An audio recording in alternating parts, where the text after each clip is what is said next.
Suivez www.panzasangoyacongo.com. Et dit nos images. El King. El Rey. Si.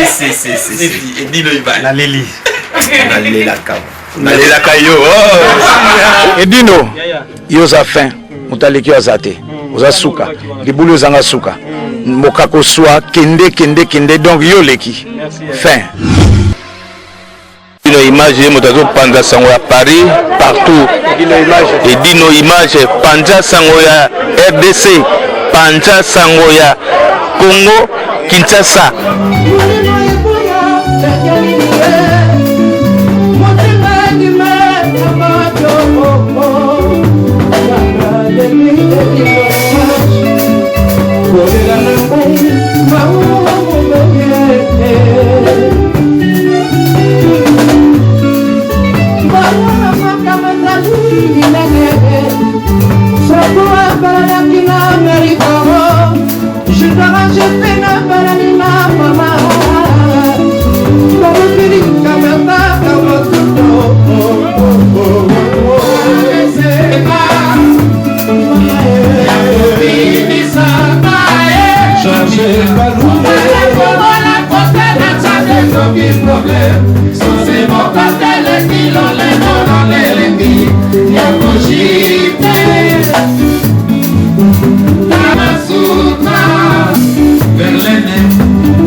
Qu'est-ce que ça la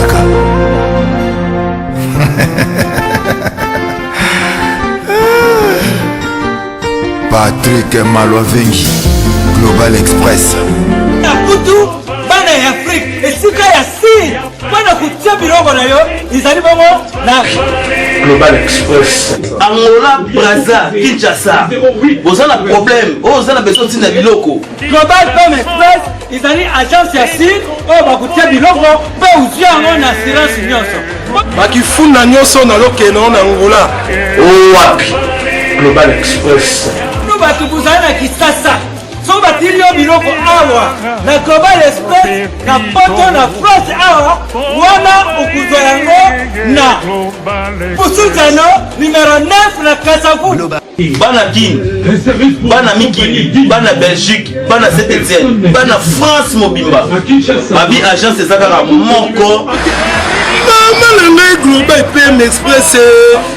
Patrick Malovengi. À air d'ouverture, la chose allait de lundi à samedi, de 9h30 à 19h30. Voilà, bino bato bozali na poto.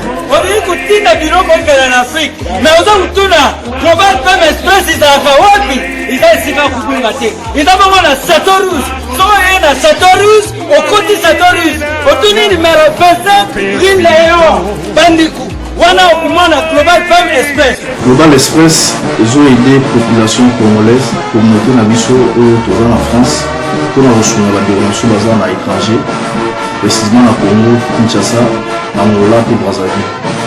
Nous avons toujours team de la police, nous avons la fret par conteneur, le fret maritime, on a le fret aérien et le team de l'avion. Le team de la petit colis, la police express, où cela va des jours. Et ce qui est à Wanate, on a un service funéraire.